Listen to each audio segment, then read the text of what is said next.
स्वागत है आपका सोशियोलॉजी टिप्स बाय शिखा में। इस चैनल पे आप सोशियोलॉजी से रिलेटेड सभी एग्ज़ाम्स की तैयारी कर सकते हैं और अपने जितने भी कंसेप्ट हैं उनको क्लियर कर सकते हैं। तो स्टार्ट करते हैं। आज का जो हमारा टॉपिक है वो है सामाजिक परिवर्तन, सोशल चेंज। तो सोशल चेंज, सबसे पहले सोशल सोशल यानी समाज क्या होता है, सोसाइटी क्या होती है। समाज हमारा आसपास का जो भी लोग हमारे साथ जो रहते हैं, जिनके साथ हम दिन प्रतिदिन की जो क्रियाएं करते हैं और उनके साथ में जितना भी हमारे एक साथ एक दूसरे के साथ सहयोग से रहते हैं, वो हमारा समाज है, उसको बोलते हैं समाज। और उसमें होने वाला परिवर्तन यानी सोसाइटी जो पहले थी, समाज जो पहले था, वो अब वैसा नहीं है। उसमें जो भी चेंजेस हमको देखने को, उतार चढ़ाव देखने को मिलते हैं, उसको सामाजिक परिवर्तन कहा जाता है। आपने देखा ही होगा कि पिछले जैसा समाज था वो आज का समाज नहीं है। उसमें चाहे आप किसी भी चीज़ में देख लें, टेक्नोलॉजी कितनी चेंज हो गई है, तो और लोगों का स्वभाव चेंज हो गया है। कितना लोगों का आर्थिक स्तर चेंज हो गया है। तो उसकी वजह से जो सोसाइटी में, जो समाज में जो उतार चढ़ाव आया है, जो चेंजेस आए हैं, उस सबको सामाजिक परिवर्तन कहा जाता है। तो जो सामाजिक परिवर्तन होता है वो कैसे होता है। सामाजिक परिवर्तन किसी भी तरीके से हो सकता है। या तो आर्थिक कारण हो सकता है कि किसी भी क्षेत्र विशेष में या समाज में आर्थिक स्थिति अच्छी हो गई है या नीचे हो गई है, तो उससे सामाजिक परिवर्तन आता है। तकनीकी युग है, उसकी वजह से सामाजिक परिवर्तन आता है। कई जगह युद्ध होते हैं, युद्ध क्रांतियाँ, उनकी वजह से काफ़ी सामाजिक परिवर्तन आ जाता है लोगों की ज़िंदगी में। और उस शिक्षा से बहुत परिवर्तन आता है। महिलाओं की स्थिति से भी कई जगह बहुत सामाजिक परिवर्तन हुआ है। मतलब जिन स्थानों पर सोसाइटी में महिलाओं को, स्त्रियों को आगे नहीं बढ़ने दिया जाता था, वो आगे आ रही हैं। तो सामाजिक परिवर्तन जो है, मतलब जिसमें हमारा पूरा समाज जो पहले था वैसा ना होके बदल गया है, उसको बोलते हैं सामाजिक परिवर्तन। तो मैकाइवर और पेज, जो आपने नाम सुना होगा, जिनकी फेमस जो इम्पोर्टेंट जो डेफिनेशन है कि समाज किसे कहते हैं, तो मैकाइवर और पेज ने कहा है कि संबंधों का जो जाल होता है, उसी को समाज कहते हैं। हमारे जितने भी संबंध होते हैं आपस में और उनके साथ जो अंतः क्रिया करते हैं, तो उसका जो जाल है उसको कहते हैं समाज। तो इसी को कंटिन्यू करते हुए मैकाइवर ने कहा है कि सामाजिक संबंधों में होने वाला परिवर्तन, सामाजिक संबंध कैसे, जैसे मेरा संबंध जो है वो घर में है, घर के लोगों से, स्टूडेंट से है, जहाँ भी मैं जाती हूँ, तो सामाजिक संबंध, मेरा रिलेशन जैसा है, तो उसमें जैसा अगर चेंज आ जाए किसी वजह से, तो वो सामाजिक परिवर्तन है। ठीक है ना। तो उसको बोलते हैं, मैकाइवर पेज में ये कहा है कि सामाजिक संबंधों में होने वाले परिवर्तन को ही जो सामाजिक परिवर्तन कहा जाता है। ठीक है। अब सामाजिक परिवर्तन के कुछ स्वरूप होते हैं, मतलब किन किन रूपों में पाया जाता है। तो सामाजिक परिवर्तन देखा जाए तो मुख्य रूप से 3 स्वरूप होते हैं उसके, जिनमें पहला है रेखीय। रेखीय, तो ये कैसा परिवर्तन होता है, वैसा परिवर्तन जिसमें जो समाज में परिवर्तन होता है वो एक रेखा के रूप में होता है। ठीक है। जैसे मान लिए इस जगह पे परिवर्तन, फिर यहाँ से इसी रेखा में आगे बढ़ा, फिर यहाँ से इसी रेखा में आगे बढ़ा, फिर ऐसे कंटिन्यू। मतलब जो परिवर्तन है वो एक रेखा में आगे बढ़ रहा है, तो इस वाले परिवर्तन को कहा जाएगा रेखीय परिवर्तन। जैसे मान लो देखा आपने पुराने टाइम में क्या था, रेडियो का आविष्कार हुआ था सबसे पहले, और रेडियो के आविष्कार के बाद में फिर टेलीविज़न आया, टेलीफोन आया, फिर टेलीफोन के बाद में पहले हम फ़ोन वो उठा के रिसीवर वो वाला फ़ोन करते थे, तो उसके बाद फिर टेक्नोलॉजी में आगे और चेंज हुआ, फिर कंप्यूटर आया, फिर अपना जो है नेटवर्क, नेट आया, उसके बाद में अपनी ईमेल सब। तो जो परिवर्तन है वो एक रेखा के रूप में आगे बढ़ रहा है। मतलब उसी पर बार बार, जैसे एक आविष्कार हो गया, उसी पर बार बार काम किया जाता है, उसमें और चेंज किया जाता है और चेंज किया जाता है, तो परिवर्तन फिर परिवर्तन फिर परिवर्तन, तो एक रेखा, एक चेन बन जाती है, तो जिसको रेखीय परिवर्तन कहा जाता है। ठीक है। इसमें जिसमें परिवर्तन एक रेखा के रूप में हो रहा है। दूसरा है तरंगीय। अब तरंग कैसे होती है, जिसमें वेव्स ऊपर नीचे होती हैं। तो जैसे इस पॉइंट से है तो पहले ऊपर, फिर नीचे, फिर ऐसे। तो सामाजिक परिवर्तन सीधे ना होकर उसमें उतार चढ़ाव होते हैं, जिसमें कभी तो परिवर्तन जो होता है एकदम से अच्छा, फिर नीचे डाउन हो जाता है, फिर परिवर्तन में कुछ बोलते हैं कि बाधाएं आ जाती हैं, तो वो एक निम्न स्तर पर पहुंच जाता है, फिर उच्चतम स्तर पर पहुंच जाता है। तो ये वाला पॉइंट और ये वाला पॉइंट, उच्चतम और निम्नतम। तो जो परिवर्तन होता है वो सीधे ना होकर जब एक तरंग के रूप में होता है तो उसको बोला जाता है तरंगीय परिवर्तन। ठीक है ना। आपने देखा होगा कि स्टॉक मार्केट होता है, तो स्टॉक मार्केट में दिन में अगर स्टॉक मार्केट में देखें, अगर चढ़ाव है तो शाम को उतार हो गया, या शाम को चढ़ाव है तो दिन में उतार, तो इस तरह से चलता है वो मार्केट। ठीक है। तो आर्थिक क्षेत्र में देखा जाए तो स्टॉक मार्केट में इस तरह का उदाहरण दे सकते हैं, जिसमें जो परिवर्तन है उसकी वजह से सामाजिक परिवर्तन भी आता है, तो उसको तरंगीय परिवर्तन बोला जाता है। ठीक। अब थर्ड है चक्रीय। चक्रीय, जो चक्रीय परिवर्तन का सिद्धांत है वो दिया था हमारे स्पेंगलर ने। तो इन्होंने कहा था कि जो चक्रीय परिवर्तन होता है वो एक या तो चक्र के रूप में होता है या पैराबोलिक, इस तरह से। ठीक है। एक चक्र के रूप में होता है परिवर्तन, या पैराबोलिक, जैसे घोड़े की नाल होती है उस तरह से, इस तरह से होती है घोड़े की नाल, तो पैराबोलिक शेप बोलते हैं। तो जैसे हमारा इस तरह के परिवर्तन में क्या आती है, जैसे हमारा फैशन है, तो फैशन कैसा था पहले, जो होता था, आदि मानव जो होते थे वो बिल्कुल कपड़े नहीं पहनते थे, धीरे धीरे उन्होंने कपड़ा पहनना सीखा, तो उसके बाद पूरे कपड़े ढककर पहनने लगे। फिर अभी जाके जो भी चेंज हुआ है सोसाइटी में, तो उसमें क्या है, बिल्कुल कम वस्त्र पहन रहे हैं। जो फैशन जो होता है वो चक्रीय रूप में चलता है, तो ये एक उदाहरण हो सकता है। और उसके अलावा अगर देखा जाए तो संपत्ति पर अधिकार वाला जो है, वो आदिम व्यवस्था जो थी उस पे जो थी, उस संपत्ति पे सबका समान अधिकार होता था। यहाँ पे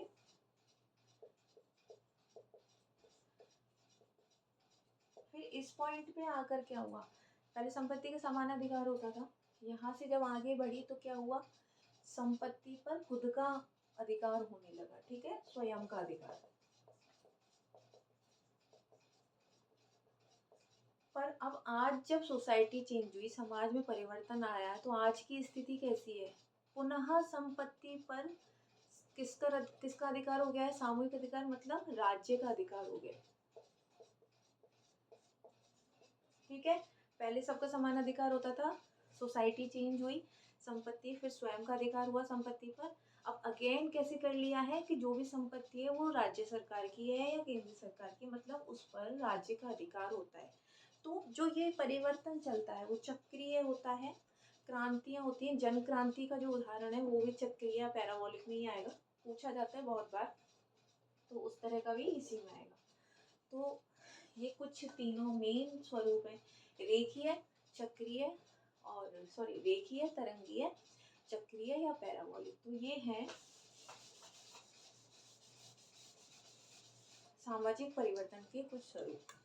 ठीक है। अब सामाजिक परिवर्तन के स्वरूप में ये चीज़ तो आती है कि किसे कहते हैं परिभाषाएं, और उसके बाद में उसके स्वरूप क्या है। कारण भी मैंने आपको बता दी कि क्या क्या कारण होते हैं, कोई भी कारण हो सकता है सामाजिक परिवर्तन का, वो भी आप लिख सकते हैं। सोसाइटी में आपको जितने चेंजेस दिखते हैं और जिन वजहों से, वो सब कारण है सामाजिक परिवर्तन के।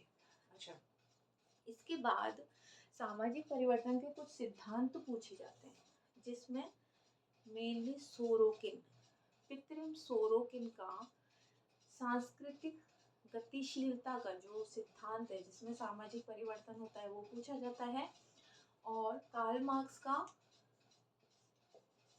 प्रौद्योगिकी सिद्धांत। ठीक है, कार्ल मार्क्स का प्रौद्योगिकी सिद्धांत, या इसको एक नाम और बोला जाता है आर्थिक निर्धारणवाद।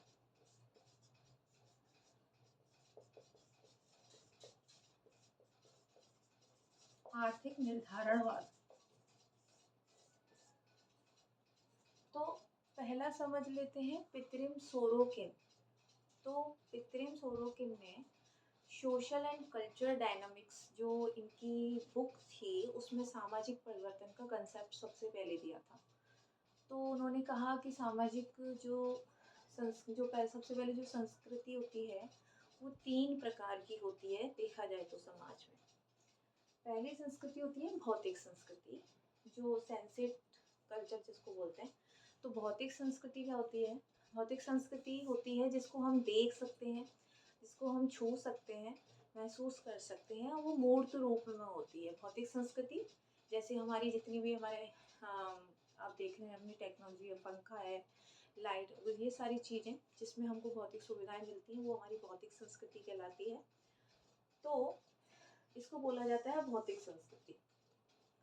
तो जिसमें मानव की जो भावनाएं और विचार हैं वो सब नहीं आते, सिर्फ भौतिक वस्तुएं आती हैं जिनको हम देख सकते हैं, मूर्त रूप में होती है।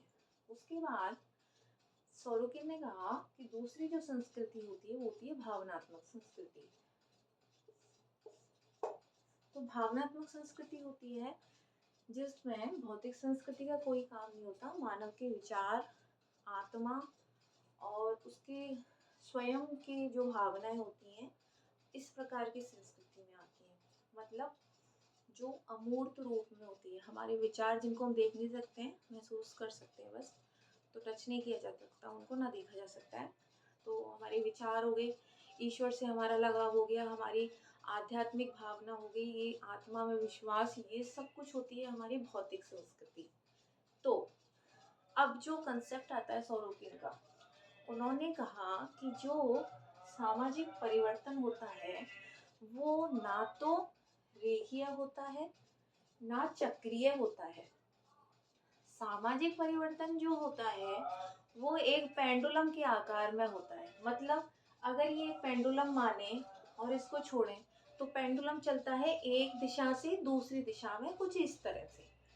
तो पेंडुलम में उन्होंने कहा कि अगर एक छोर पर जाए तो भौतिक संस्कृति और दूसरे पर जाए तो भावनात्मक संस्कृति, तो उसको छोड़ें तो पेंडुलम की तरह जो है वो इस तरह से संस्कृति चलती है। ठीक है, वो कुछ इस तरह से मूव करती है। यानी पहले भौतिक संस्कृति होती है, फिर उसके बाद जब भौतिक संस्कृति ज़्यादा हो जाती है तो इंसान जो है भावनात्मक संस्कृति की तरफ जुड़ता है, भावनात्मक में से ज़्यादा हो जाता है तो फिर वापस भौतिक की तरफ मुड़ता है। तो सोरोकिन कहते हैं कि जब परिवर्तन इस पेंडुलम की तरह चल रहा होता है तो बीच में एक ऐसी स्थिति आती है जिसको आदर्शात्मक संस्कृति कहा जाता है। ये कुछ मिड में, दोनों में एक परिवर्तन में बीच में मिड पॉइंट आता है जिसको आदर्शात्मक संस्कृति बोलते हैं। अब आदर्शात्मक संस्कृति क्या होती है? वो संस्कृति जिसमें भौतिक संस्कृति और भावनात्मक संस्कृति दोनों का मिश्रण होता है। ठीक है ना? क्योंकि जब संस्कृति इस तरह से चल रही है तो परिवर्तन होगा तो उसमें दोनों का ही मिश्रण होगा। तो उन्होंने कहा कि सामाजिक परिवर्तन एक चक्रीय रूप में नहीं होती, एक रेखीय रूप में नहीं होती, एक पेंडुलम की तरह होती है जिसमें भौतिक संस्कृति और भावनात्मक संस्कृति के बीच में एक पॉइंट आता है जहाँ आदर्शात्मक संस्कृति देखने को मिलती है, और वही सबसे बेस्ट संस्कृति होती है क्योंकि उसमें भौतिक संस्कृति के भी गुण होते हैं और भावनात्मक संस्कृति के भी गुण होते हैं। तो सोरोकिन का कहना है कि जो आदर्शात्मक संस्कृति की जो स्थिति है उसमें ही सामाजिक परिवर्तन सबसे ज़्यादा देखने को मिलता है, क्योंकि व्यक्ति के विचारों में परिवर्तन आता है, उसकी भौतिक संस्कृति में परिवर्तन आता है, वो कभी इस साइड होता है कभी इस साइड जाने की इच्छा रखता है, तो उसमें दोनों का मिश्रण है। तो सबसे ज़्यादा परिवर्तन इस वाली स्थिति में होते हैं जिसको आदर्शात्मक संस्कृति कहा जाता है। ठीक है, ये है उनका सांस्कृतिक गतिशीलता का सिद्धांत या सामाजिक परिवर्तन का सिद्धांत।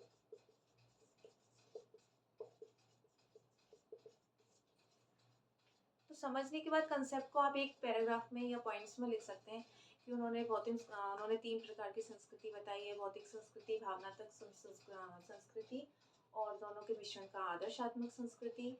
तो सोरोकिन के अनुसार आदर्शात्मक संस्कृति जो होती है उसमें सबसे ज़्यादा परिवर्तन देखने को मिलते हैं, क्योंकि व्यक्ति की स्थिति में उतार चढ़ाव इसी पॉइंट पर सबसे ज़्यादा होते हैं। ठीक है, तो ये हुआ पितरिम सोरोकिन का सांस्कृतिक गतिशीलता का सिद्धांत। अब जो दूसरा हमको सबसे ज़्यादा देखने को मिलता है वो है कार्ल मार्क्स का प्रौद्योगिकीय सिद्धांत। देखिए, कार्ल मार्क्स जो थे उन्होंने आर्थिक स्थिति जो होती है, मनी, तो आर्थिक क्षेत्र में सबसे ज़्यादा उन्होंने विश्वास रखा। उन्होंने कहा कि आर्थिक क्षेत्र में परिवर्तन होता है तो ही लोगों में चेंज आता है, समाज में परिवर्तन होता है। जो जितना भी चेंज हुआ है वो आर्थिक स्थिति की वजह से होता है। तो उन्होंने कहा है कि आर्थिक निर्धारणवाद मतलब, आप मेरा इसके लिए कार्ल मार्क्स का मैंने वीडियो डाला है जिसमें आप देख सकते हैं, वहाँ से भी समझ सकते हैं। तो उन्होंने कहा है कि जो समाज में जो परिवर्तन है, देखिए समाज में जो परिवर्तन कार्ल मार्क्स के अनुसार सबसे पहला था वो आदिम समाज था। मैंने समझाया था उस टाइम तो कोई ग्रुप थे ही नहीं, तो कोई परिवर्तन भी नहीं था। धीरे धीरे परिवर्तन आया, सामंती युग आया, उसमें परिवर्तन हुए। तो उसकी वजह से क्या हुआ, सामाजिक जो है ग्रुप बने, लोगों के वर्ग बने। तो उन्होंने क्या कहा कार्ल मार्क्स ने कि देखिए, समाज में परिवर्तन जब ही होता है जब उत्पादन के साधन बदलते हैं। ठीक है ना, उत्पादन के साधनों में परिवर्तन आता है। उत्पादन के साधन क्या होते हैं, जैसे पहले हल वगैरह होते थे, बैलों से करते थे, उसके बाद में क्या हुई, मशीनें आई। तो जब हल वगैरह और उनसे करते थे, यंत्रों से जो उनसे करते थे देसी अपने जिन तरीकों से, तो उसमें क्या था, सामंती युग था। ठीक है ना, तो उस टाइम पे अलग थी, उस टाइम अलग तरह का समाज था। फिर उत्पादन के साधनों में परिवर्तन हुआ, यानी कल कारखाने लगे, बड़ी बड़ी मशीनें लगी, तो पूंजीपति वर्ग आया। तो उसके बाद विधियां चेंज हुई। विधियां मतलब उत्पादन के तरीके चेंज हुए, वो मशीनों से होने लगा है, नई नई टेक्नोलॉजी आने लगी है। उत्पादन विधियों में चेंज होने की वजह से क्या होता है, उत्पादन की शक्ति में परिवर्तन होता है। उत्पादन की शक्ति में परिवर्तन मतलब जितने लोग वहाँ काम कम करते थे अब ज़्यादा कर रहे हैं, मशीनों की वजह से वो आगे उनको काम मिल रहा है। फिर क्या होता है, पूंजीपति उनका शोषण करता है, लोगों की छटनी करता है, तो शक्ति में कमी हो रही है, शक्तियों में कमी हो रही है, लोग परेशान हो रहे हैं। उसके बाद क्या होता है, सामाजिक संबंध में परिवर्तन होता है। तो उत्पादन के संबंध होते हैं कि जब हम वहाँ पर काम करते हैं तो जो श्रमिकों में आपस में जो बॉन्डिंग होती है, तो वो होते हैं उत्पादन के संबंध। तो वो हमारे सामाजिक संबंध होते हैं, क्योंकि सब एक साथ मिलकर काम कर रहे होते हैं जब, तो वो होते हैं उत्पादन संबंध। अब जब उत्पादन संबंधों में परिवर्तन होते हैं, देखिए क्या होता है, कार्ल मार्क्स के अनुसार पहले तो सब एक साथ काम करते थे, उनमें कोई चेतना नहीं थी। फिर धीरे धीरे उनको लगने लगा कि पूंजीपति हमारा शोषण कर रहे हैं, अब हमको जो है क्रांति करनी चाहिए। तो उनके संबंधों में परिवर्तन हुआ। संबंधों में परिवर्तन की वजह से, क्रांति करने की वजह से आर्थिक संरचना में चेंज हुआ। आर्थिक संरचना में चेंज हुआ मतलब लोगों में आर्थिक रूप से चेंजेस आ गए। वो अब अपने हक के लिए लड़ने लगे, उनको ज़्यादा पैसा चाहिए। ठीक है, उनको समझ में आने लगा हमारा शोषण हो रहा है। अब उनको अपने आर्थिक हितों की टेंशन होने लगी। उनको अपनी स्वार्थ की पूर्ति चाहिए थी, उनको ज़्यादा सुविधाएं चाहिए थी श्रमिकों को। तो क्या होता है, इसके लिए उन्होंने क्या किया, क्रांति की। और क्रांति की वजह से उनमें जब वो चेतना आई, लोग खड़े हुए, तो संबंध से चेंज हुए, लोग चेंज हो गए, क्रांति कर दी। उसके बाद सामाजिक परिवर्तन। तो कार्ल मार्क्स के अनुसार लास्ट में सामाजिक परिवर्तन जो होता है वो आर्थिक जो गतिविधियां हैं उनमें जब धीरे धीरे जब परिवर्तन हुआ, तो लास्ट में सबसे बड़ा परिवर्तन हुआ सामाजिक परिवर्तन। तो इसको कार्ल मार्क्स ने जो नाम दिया वो है आर्थिक निर्णयवाद या आर्थिक निर्धारणवाद, और इसको एक नाम और बोलते हैं प्रौद्योगिकी सिद्धांत। तो ये कुछ मेन दोनों सिद्धांत हैं जो ज़्यादा पूछे जाते हैं, नेम भी पूछ लेते हैं और इनका विवरण भी पूछ लेते हैं। तो स्वरूप में मैंने बताया, रेखीय होता है जो सीधी रेखा में चलता है, तरंगीय जो तरंग के रूप में परिवर्तन होता है जिसमें उतार चढ़ाव होता है, चक्रीय होता है एक चक्र के रूप में, मतलब जो परिवर्तन एक पॉइंट से चला तो वापस परिवर्तन होकर उसी पॉइंट पर पहुंच जाता है, फिर अगेन चालू होता है, तो इसको चक्रीय बोलते हैं। ठीक। और सिद्धांत में दो मेन सिद्धांत होते हैं सामाजिक परिवर्तन के में, पहला सोरोकिन का सिद्धांत, दूसरा कार्ल मार्क्स का सिद्धांत। सोरोकिन के सिद्धांत में उन्होंने कहा कि भौतिक संस्कृति होती है, भावनात्मक संस्कृति होती है, और दोनों का मिश्रण आदर्शात्मक संस्कृति होती है, और सबसे ज्यादा जो परिवर्तन होते हैं सामाजिक परिवर्तन वो आदर्शात्मक संस्कृति में पाए जाते हैं। कार्ल मार्क्स के अनुसार, जिसको कहा जाता है प्रौद्योगिकीय सिद्धांत, उन्होंने कहा कि उत्पादन साधन में परिवर्तन होते हैं जिससे उत्पादन विधियां चेंज होती हैं, उत्पादन विधियों की वजह से उत्पादन शक्ति में परिवर्तन आता है, फिर उसके बाद आपस के संबंध चेंज होते हैं, आर्थिक संरचना चेंज होती है, देन सामाजिक परिवर्तन आता है। तो सामाजिक परिवर्तन मतलब उस टाइम पे उन्होंने कहा